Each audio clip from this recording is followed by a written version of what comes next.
감사합니다. 예, 세월호 대참사를 겪은 지 48일째입니다. 여전히 차가운 바다에 있는 실종자가 16명이고 실질 구조자는 0명이라는 참담한 상황에서 국력과 무기력, 책임회피, 진실 왜곡만이 난무하고 있어서 그 참담함을 다시 한번 더 뼈저리게 느끼게 합니다. 국민상을 겪고 있는 한국사회 전반에 대한 총체적인 성찰에도 부족한 터에 책임이 큰 사람일수록 반성보다 책임 모면의 극한 모습이 바로 이런 참사를 겪게 한 요인이 아닌가 생각합니다. 그러나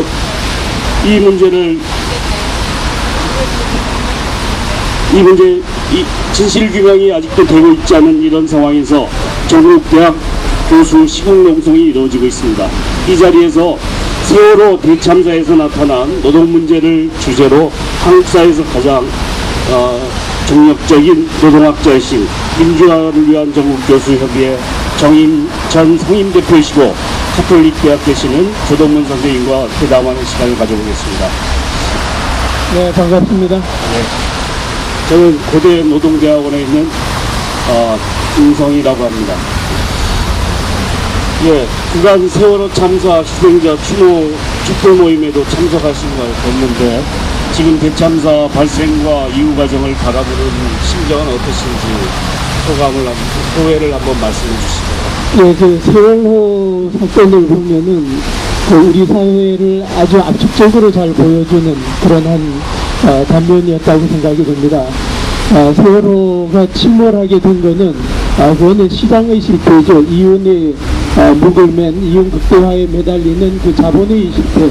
그 자본의 그 세월호를 침몰하게 했는데 거기에는 정부의 부패에도 이제 한몫을 했던 거죠. 정부가 규제를 포기를 하고 그래서 기업이 이윤을 극대화하도록 이윤 극대화를 위해서 무슨 짓이든 할 수 있게 내버려둔 그런 것이 이제 세월호를 침몰하게 했다고 볼 수 있겠고, 일단 그 세월호 침몰과 같은 이런 사고는 우리 사회에 많이 일어났었습니다. 그런데 그런 와중에도 단 한 명도 선체에서 구제를 하지 못했다는 것은 정부의 무능을 그대로 반영하는 거라고 볼 수 있겠습니다. 예, 세월호 대참사가 일어난 총체적 우리 사회의 단면을 드러낸 사건인데 과연 이 세월호 대참사에서 나타난 노동 문제는 과연 어떤 문제가 있었는지 말씀해 주시면 좋겠습니다. 예, 세월호를 조정하는 과정을 보면은 정해진 회원이 한 짓이 어떻게든 그 이윤을 높이기 위해 갖고 매출액을 늘리고 그러려니까 화물도 과적을 했어야 되고 승객도 많이 태웠어야 됐고, 그러면서도 그 승객들의 안전을 담당을 하고 승객들에게 서비스를 제공하는 그 노동자들은 또 아주 안 좋은 노동자, 소위 그 나쁜 일자리를 제공을 했던 거죠. 그래서 세월호에 그 탑승했던 승무원 숫자를 보면은 초기에는 29명이라고 발표가 됐었는데 실제 그 4명은 그 명단에도 안 들어있었던 거죠. 그 4명은 단기 아르바이트생이었습니다. 그래서 그들까지 포함하면은 세월호의 승무원은 33명인데 그 33명 가운데 19명, 그럼 60% 정도가 비정규직이었던 거죠. 그리고 특히 이제 세월호의 운항과 기관 등을 담당하고 있는 그런 선박직들을 보면은 그 사람들이 70%가 비정규직이었다고 합니다. 그래서 이렇게 승객들의 생명과 안전한 운항을 담당해야 될 사람들을 전부 비정규직으로 채워놓고, 그러면서 그들에게 어떤 책임성 있는 시민들의 안전을 담당하고 안전을 책임을 지고 생명을 구하기 위해서 마지막까지 최선을 다하라고 하는 그런 지시와 명령을 하기가 어려웠던 그런 상황이었다고 볼 수 있겠습니다. 예, 비정규직 문제가 이제 심각한데 과연 이제 세월호 참사 현장에서 나타난 문제 같이 비정규직을 활용하는 것이 안전관리에 어떤 문제가 있느냐, 비정규직을 활용하는 게 비정규직의 충성심이 없어서 그러냐, 이런 문제들이 제기되는데 이게 좀 곤혹스러운 문제일 수도 있다고 생각이 드는데 이에 대해서는 어떻게 보시는지. 그러니까 반면적으로 보면 사실 책임은 부여받고 권한은 없는 이런 문제들이 있는 것 같은데 이런 비정규직 활용과 안전관리의 미비 이런 것과 어떤 문제가 관련성이 있는지를 한번 말씀을 해주시죠. 네, 지금 노동시장에서 노동력을 사고 파는 거는 자본주의 사회가 노동력을 상품화했기 때문에 피하기 어려운 그런 현실이라고 보겠는데, 그런데 그럼에도 불구하고 어떤 직무를 맡길 때 그 직무에 대한 보상을 어느 수준으로 하느냐에 따라 갖고 그 직무를 맡게 되는 사람이 자기가 어느 정도 책임감 있게 그 일을 수행을 해야 되느냐 하는 게 본인도 이제 거기에 대한 어떤 판단을 하게 된다는 거죠. 그런 것을 우리가 심리적 계약이라고 얘기할 수가 있는데, 그 심리적 계약을 보면은 만약 나에게 나에게 어떤 고용 형태라든가 임금 수준에서 충분하게 보상을 했다. 예컨대 정규직으로서 자부심을 가질 수 있을 만큼 보상을 해줬다. 그렇다면 그 사람은 그 상당한 자부심을 가지면서 책임감 있게 자기 직무를 수행을 했을 거고, 자기의 그 업체와 또 자기가 맡은 일을 수행을 하기 위해서 헌신적으로 일을 할 수 있었을 거라고 봅니다. 그래서 그런 면에서 보면은 선장의 경우에 비정규직이었다고 합니다. 300명 이상의 지금 목숨을 잃게 된 이 사고에서 승객들의 생명을 책임을 지게 된, 최종적으로 책임을 지는 그 최고 책임자가 비정규직이었고, 그것도 월급 270만 원이었다는 거죠. 그래서 그런 규모의 다른 선박들의 경우에는 선장이 당연히 정규직으로서 최소한 1억 이상의 그 연봉을 받는다고 합니다. 그러면은 그 연봉은 3분의 1에 해당이 되고, 그리고 정규직도 아닌 비정규직의 그 직무를 맡았다. 그랬을 때, 선장의 경우에는 자기가 지금 60대 후반으로 알고 있는데, 지금까지 세상을 살아보면서 어느 정도의 보상이 주어지느냐에 따라서 나는 어느 정도로 그 보상에 답해야 된다 하는 게 나름대로 관행으로서 그 사람 머릿속에 그런 심리적 계약의 그림이 그려졌다고 봅니다. 그래서 그 사람은 그런 사람들은 배가 위험하게 되니까 승객들을 버리고 퇴선을 한 거죠.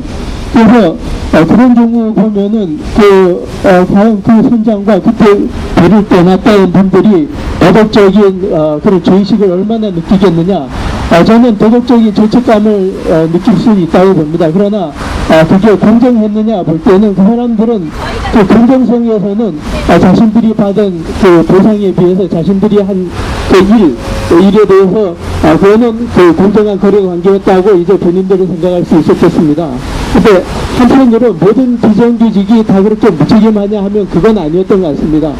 상대적으로 세상의 경험이 적었던 젊은 승무원들 보면 박지영 씨나 또 그 아르바이트 학생들 경우 보면은 그 사람들은 20대, 20을 전후한 아주 젊은 나이로서 사회적인 경험이 별로 없는 거죠.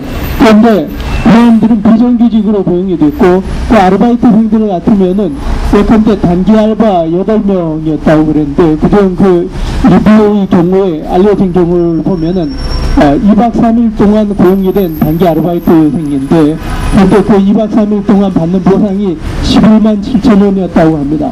근데 그 11만 7천 원을 받으면서 그 사람들은 자기 목숨을 희생해 가면서도 승객들의 목숨을 구하기 위해서 지금까지도 남아서 승객 구조 활동을 하고 결국은 그 세월호와 함께 침몰이 돼서 목숨을 잃었죠. 그런 경우 보면은 그분들을 생각을 하면은 그분들에 대해서 과연 우리가 그 사람들에게 공정하게 보상을 했느냐를 보면은 세상은 대단히 불공정했다라고 얘기할 수 있겠고, 우리 사회의 피고용자의 절반 이상을 구성하고 있는 이 비정규직 노동자들에게도 그렇게 얘기할 수 있겠습니다. 우리는 세계적인 경제대국으로 성장했지만 그 밑바닥에 있었던 그 거름이 되었던 비정규직 노동자들에게 대해서는 너무도 너무도 가혹했고, 그래서 공정성을 잃은 것이다. 그래서 그런 그 비정규직 노동자들에게도 그 나쁜 일자리를 제공하는 이런 우리 사회 관행은 뭐 대단히 잘못됐고, 그런 것들이 바로잡아지지 않는 한 그 사람들이 만약 70대가 되고 60대 후반이 되면은 아마 세월호의 선장과 같은 그런 행동을 할 수 있겠다라는 그 우려를 갖게 됩니다. 예, 이렇게 안전을 책임질 일에 비정규직을 대규모로 활용하는 일이 사기업이 이윤 추구와 논리에 있어서 단기 계약직으로 비정규직을 활용하고 또 아르바이트생까지 활용하는 방식으로 안전관리를 해왔다라는 문제가 심각할 것 같은데, 이게 사실 이단 사기업만의 문제가 아니라 시민의 안전과 굉장히 밀접한 관련이 있는 공공부문에서도 규제화나 민영화 논리로 위험 관리를 외주화하는 방식으로 비정규직을 대규모 늘리고 있음으로써 시민의 안전에 굉장히 위협이 될 수 있는 요인이 된다고 생각합니다. 철도나 뭐 의료나 이런 여러 영역에서 이게 공공부문의 민영화 문제도 심각하고 원전의 문제까지도 뭐 심각하게 제기되고 있는데, 이 공공부문의 비정규직 문제 심각성에 대해서 한번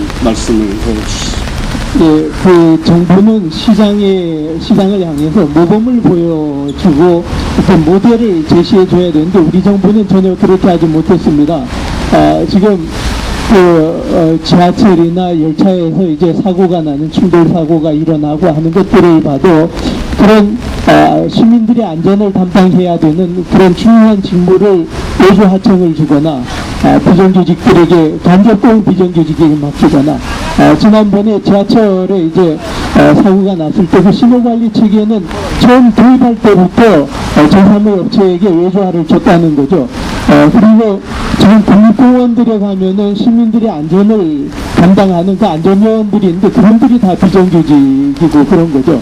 그래서 이렇게 그 중요한 시민들의 생명과 안전을 담당해야 되는 그런 중요한 일자리들을 이렇게 비정규직에게 맡기거나 아니면 그런 데 대한 그런 직무를 수행하는 분들에 대해서 공정한 보상을 해주지 않는 이런 관행은 공공부문에서부터 시작이 됐던 거죠. 소위 공적부문의 효율적 운영이다, 경영합리화라는 미명하에서 많은 공적들이 민영화가 되게 되고, 그럼으로써 시민들의 공익이라든가 안전은 뒷점으로 밀리게 되는 이런 일들을 공적부문에서부터 먼저 그런 짓을 했고, 또 그것을 보고 이 사기업들도 그대로 되어서 외주 하청을 많이 하다 보니까 사기업들에서도 이제 그런 현상들이 나타난 게, 예컨대 지금 그 서울시장 후보로 출마했는가요? 그 정몽준 후보 같은 경우에 보면은 최근에 안전을 굉장히 중시하겠다고 공약도 얘기하고 그렇습니다만, 그 정몽준 씨가 최대 주주로 있는 그 현대중공업의 경우에 보면 지난 한 2달쯤 전에 이제 보도된 바에 따르면은 투자원 사이에 8명이 목숨을 잃었습니다. 산업재해로.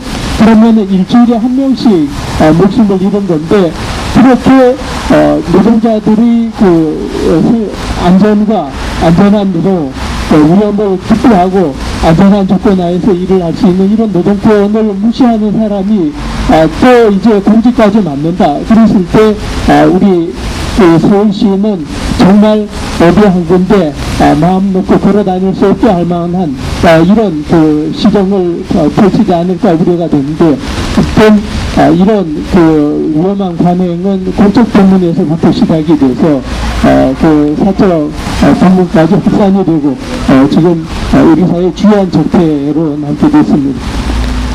네, 비정규직 문제는 한국 사회가 겪고 있는 최대의 문제 중에 하나라고 할 수 있을 것 같은데요. 과연 이렇게 안전관리에 굉장히 치명적인 위협을 가져다 줄 수 있는 그런 비정규직 활용 문제를 해결하는 해법은 어떤 것이 있을까요? 네, 우선 뭐 상식적으로 볼 때 기업이 1년 내내 연중 필요로 하는 일자리다 그러면은 당연히 정규직으로 고용을 해야 되겠죠. 직접 고용 정규직으로. 그래서 우리가 주장하는 거는 우선 첫 번째 원칙은 상시적 업무에 대해서는 직접 고용 정규직으로 채용을 해라 하는 게 이제 우선 기본 원칙이고, 거기에다가 그 시민들의 생명과 안전을 담당하는 그런 직무들도 직접 고용 정규직으로 채용을 해라 하는 게 이번 이제 우리가 공공 부문에 대해서 이제 주문하는 바입니다. 그런데 이번 우리가 지난 4년 동안의 지자체들의 정책을 일자리 정책들을 점검을 했고, 그러면서 그 비정규 활동 단위들이 그 시민단체들이 이제 정책들을 점검을 해서 제시한 대안 가운데는 그렇게 이제 시민들의 생명과 안전을 담보하는 일자리들은 직접 고용 정규직으로 채용을 해라 하는 그런 이제 주문을 했었습니다. 그러고 난 다음에 보니까 지금 그 어떤 여러 후보들이 상시적 업무에 대해서 직접 고용 정규직 채용을 하겠다라고 하는 이제 공약을 갖고 나오고 있고, 그리고 얼마 전에 그 뉴스 자막을 보니까 그 주요 정당 가운데 한 정당의 경우에는 시민들의 생명과 안전을 담당하는 그런 직무까지도 정규직으로 채용하겠다 하는 공약을 내놓고 있습니다. 그런데 서울시만 보더라도 주요 후보들 가운데 우리 그 시민사회단체들이 그런 질문을 던졌었는데, 아마 박원순 후보라든가 다른 정당 후보들은 대체로 동의를 하는 그런 입장들을 발표한 데 비해서 정몽준 후보는 답변을 거부한 것으로 그렇게 알고 있습니다. 예, 그 안전관리 관련된 업무에 있어서 간접 고용이나 비정규직을 활용하지 못하게 하는 것 중요한 것이라고 생각을 하고, 사실은 직접적으로 안전에 관련이 없는 것 같지만 안전을 책임지는 것은 시스템만이 아니라 시스템을 운영하는 사람이기 때문에 모든 것이 직접 안전과 관련 없는 것 같아도 사실 상시적으로 활용하는 인력은 비정규직으로 채용하지 않는 것이 사실 안전을 위해서 바람직하다, 그런 취지의 말씀으로 드렸습니다. 예, 그런데 사실 한국사회 비정규직 문제 그리고 오늘 안전에 심각한 위협을 초래하는 경제적인 가장 중요한 요인이라고 할 수 있는 이 문제가 해결되지 않고 지속된 지 꽤 오랜 시간이 지났습니다. 절반이 넘은 비정규직의 문제가 15년 이상 지속되고 있는 이 사태, 왜 해법은 있는데 대안은 모색되고 있지 않은지 말씀해 주시죠. 네, 우리 사회에서 이 비정규직 문제가 사회적 의제로 된 거는 아마 97년, 98년 IMF 경제위기 이후라고 생각이 됩니다.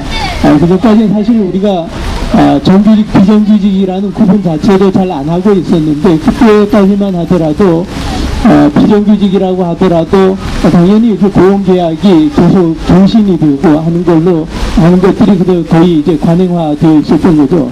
근데 IMF 경제위기를 거치고 나면서부터, 그때부터 이 고용계약이 기간제의 경우에는 경신이 안 된다거나 이러면서 비정규직 문제가 그 고용 불안성과 함께 이제 사회적인 화두로 대두되게 됐었는데, 그런데 이런 그 비정규직 문제의 심각성을 알고 있으면서도 왜 우리 사회는 그 비정규직 문제를 해결하는 그런 방향으로 안 가고 그 이후에 계속 이제 비정규직 규모가 확대되고 있었는데, 그때부터 우리 그 사회는 그래서 시장의 지배에 그 국가 권력이 시장의 지배에 그냥 투항을 하고, 그래서 어떤 대통령 경우에는 권력은 시장에 넘어갔다고 했는데, 대통령으로는 대단히 무책임한 발언인 거죠. 대통령직을 포기해야죠. 그렇게 시장의 실패를 막기 위해서, 시장의 실패를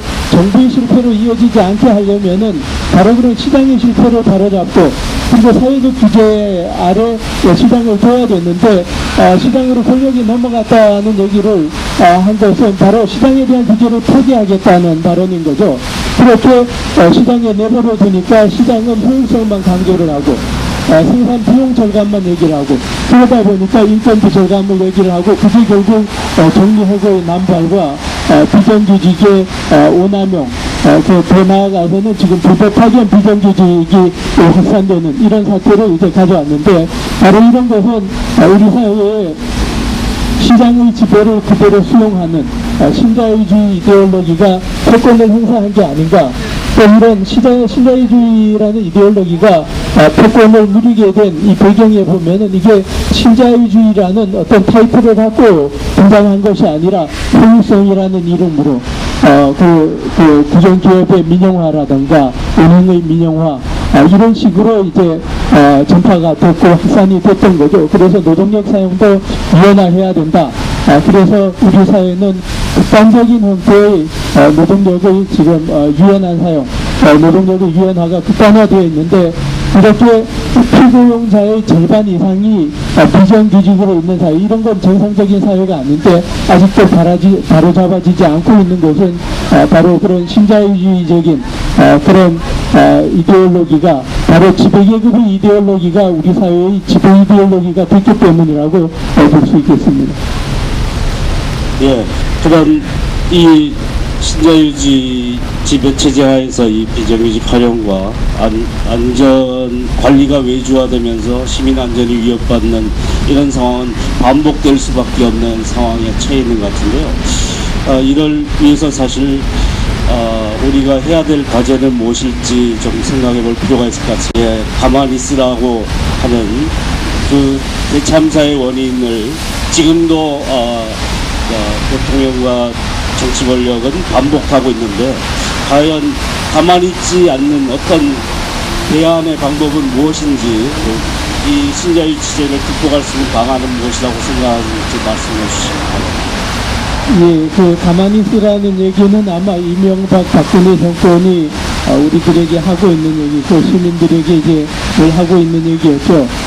자기들이 잘하고 있으니까 시민들은 걱정하지 말고 가만히 있어라. 우리가 뭐가 잘못했더라도 항의하지 말고 가만히 있어라. 라는 게 이제 이번 정권과 지난 정권이 이제 늘 하고 있는 구두선이겠습니다. 근데 시민들이 지금까지는 가만히 있었던 거죠. 그러나 그런 결과가 어떻게 됐습니까? 지금 세월호가 침몰했죠. 성수대교도 무너졌었고 지하철이 충돌하고 열차가 충돌합니다. 그리고 백화점이 붕괴를 합니다. 누가 죽습니까? 시민들이 죽는 거죠. 결국 시민들의 문제인데 시민들 보고 가만히 있으라고 한 거죠. 비정규직 문제도 그런 거죠. 지금 피고용자의 절반 이상이 비정규직입니다. 그리고 신규 채용되는 사람들 보면은 지금 뭐 저도 김성희 선생님이나 저나 또 우리 그 민교회 부원들이나 교수노조 조합원들이나 다 학교에 몸을 담고 있는데 그 학생들을 마주하면은 대단히 부끄럽죠. 우리가 열심히 가르쳐갖고 내보내는 이 학생들이 사회 첫발을 디디면서 얻는 일자리가 70% 이상이 비정규직 일자리부터 잡게 되는 거죠. 그리고 이번 세월호에서도 무참하게 희생이 된 그 아르바이트 학생들을 보십시오. 또 지금 주말이 되면은 편의점이나 그 카페 같은 데서 아르바이트 하는 학생들, 이게 다들 누군가의 자식이고 누군가의 동생입니다.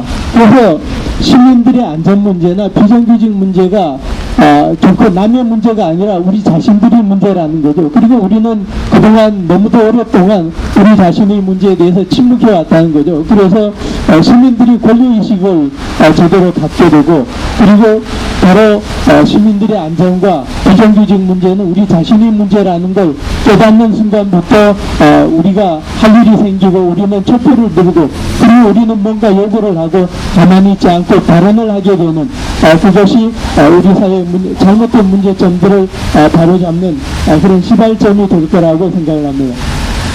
예, 그 비정규직을 활용하는 이 기업들의 의사결정 구조가 많은 시민사회 노력에도 불구하고 바뀌지 않고 있고, 공공기관은 미미한 개선이 이루어지고 있지만 그보다 더 많은, 조금의 개선보다 더 많은 비정규직 노동조건의 악화를 가져오는 그런 민영화 규제화나 외주화 정책이 지속되고 있고, 이런 의사결정들이 전혀 변하지 않고 그 의사결정에 대해서는 근본적인 개선이 이루어지고 있지 않은 것 같은데, 이런 의사결정에 시민들이 참여하고 개입해서 바꿀 수 있는 방안은 무엇일지 말씀해 주시면 좋겠습니다. 저는 여전히 이제 시민들의 각성이 제일 중요하다고 봅니다. 왜냐하면은 그 IMF 경제위기 때부터 신자유주의 경제정책이라는 것은 처음부터 신자유주의 경제정책이라는 이름으로 우리에게 들어온 것이 아니라 그것은 경제위기를 타개하기 위한 대책으로서 대안으로서 도입이 됐고, 그래서 우리 모두 그 대안 정책 패키지를 받아들이지 않으면은 우리는 경제위기로부터 경제위기를 극복하지 못하고 경제위기로부터 벗어나지 못할 거라고 생각을 했던 거죠. 그런데 그것은 경제위기가 극복되고 나서도 신자유주의 경제정책은 그대로 남아있는 거죠. 그래서 우리는 어떻게 보면은 많은 시민들이 속았다고도 볼 수 있겠는데요. 우리 사회에 이렇게 이제 우리 사회가 전반적으로 보수화되고 시장 이데올로기를 다 시민들이 주관성과 의식 속으로 내면화하게 된 계기는 바로 김대중 노무현 정부부터 이제 시작이 됐다고 봅니다. 그래서 그때부터 우리 사회에 거대한 신자유주의 대동맹 세력이 형성이 됐다고 볼 수 있겠는데요. 그래서 한편으로는 김대중 노무현 정부 때 정권을 빼앗겼던 사람들, 그 사람들은 우리 사회의 전통적인 기득권 세력들입니다. 그래서 그 사람들은 태생적으로 신자유주의 경제정책을 지지할 수밖에 없는 세력들인 거죠.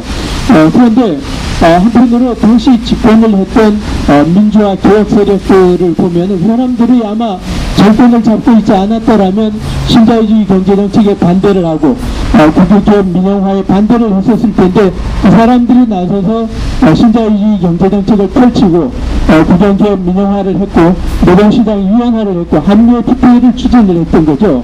그래서 그들을 지지했던, 그들을 대통령과 국회의원을 뽑았던 그런 우리 사회에 그래도 좀 양식이 있는 민주화 개혁 세력들이 자신들이 뽑아놓은 정권이 그런 신자유주의의 그 보호자 역할을 하니까 그 사람들도 정신적인 혼돈을 가져왔던 거죠.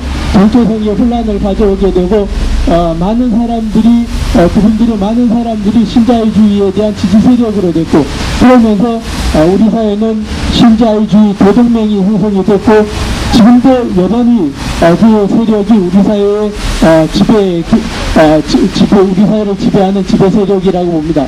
그래서 그 사람들이 지금 국가 권력을 놓고 권력 투쟁을 하고 있는 거지, 아직도 우리 사회는 신자유주의 대 반신자유주의 세력의 싸움이 아니라 신자유주의 세력 가운데 극단적인 신자유주의냐 아니면 온건한 신자유주의냐, 그들 사이에 이제 싸움이 붙은 거죠. 그래서 우리는 이 판을 좀 갈아볼 필요가 있겠다. 그래서 시민들이 나서서 만약 권력을 잃으면은 신자유주의를 반대하고 권력을 잡으면 다시 신자유주의를 실천하는 그런 그 중대의 이상한 세력들보다는 제대로 된 신자유주의를 반대하고 우리 사회의 시장 질서를 바로잡는 그런 세력들을 만들어야 되고, 그게 바로 시민들 스스로 나서서 그런 세력화를 하지 않는 한, 그리고 대다수 시민들이 지금 촛불에 합력을 하고, 그래서 우리 그 정치권을 향해 갖고 제대로 된 목소리와 우리 요구를 외치지 않는 한 우리 사회의 신자유주의 패권은 정권이 바뀌어도 지속될 가능성이 높다고 생각을 합니다.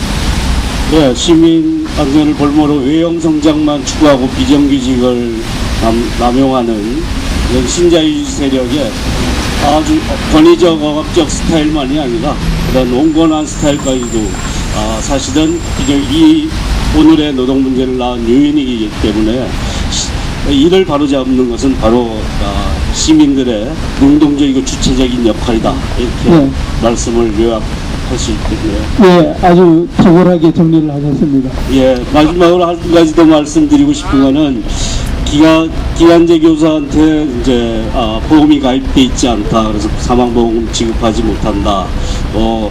정해진 의원에 고용된 아르바이트생들은 우리 선원이 아니라서 아무 보상도 할 수 없다. 사실 살아서만이 아니라 죽음마저도 불평등한 이런 문제까지 낳는 우리나라의 비정규직 문제를 빨리 해결해야 되겠고, 이런 사실 사소한 일 같지만 희생자에 대한 대책도 제대로 이루어지지 않고 있는 진실 규명뿐 아니라 사후 대책까지 부실한 이런 문제가 사실 이런 사람의 문제에 대해서 비정규직 가족에 대해서 무심한 이윤만 쫓는 이런 신자유주의 행태에 반복되는 모습이 아닌가 안타깝게 생각을 합니다. 이상으로 오늘 마지막으로 한마디. 예, 마치기 전에 조동문 선생님께서 마지막 말씀을 해주시겠습니다. 지금 사회자께서 아주 잘 정리를 해주셨는데요. 그 보완 설명을 하자면, 지금 청해진 해운에서 그 비정규직 노동자들 가운데 특히 아르바이트 생들에 대해서는 장려비 지원을 못하겠다고 얘기를 했습니다. 그걸 보고 많은 시민들이 분노를 했습니다. 어떻게 저럴 수가 있느냐 하고 분노를 했죠. 그런 아르바이트생들 가운데는 승객들의 목숨을 구하기 위해서 선체로 들어갔다가 끝내 나오지 못하고 목숨을 잃은 분들도 있습니다. 그래서 우리는 많은 시민들은 청해진 해운을 향해서 손가락질을 합니다. 근데 저는 우리 모두 가슴에 손을 얹고 다시 한번 좀 생각을 해봐야 되겠습니다. 왜 청해진 해운이 아르바이트생들에게 비정규직에게 그렇게 가혹한 노동 조건을 강요했을까? 우리 모두 그것을 용납했고 용서했기 때문입니다. 그래서 더 이상 청해진 해운만 비난하지 말고 우리 사회 비정규직을 양산하게 내버려둔 우리 자신에게 상당한 정도의 책임이 있다는 점을 우리 모두 함께 공유하고 혜택을 모색해야 될 거라고 생각을 합니다. 고맙습니다. 예.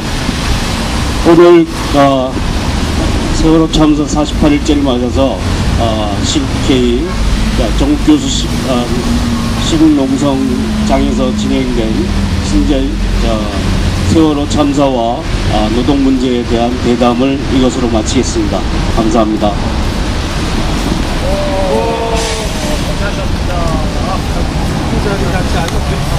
학교에서는 얼굴을 안 보니까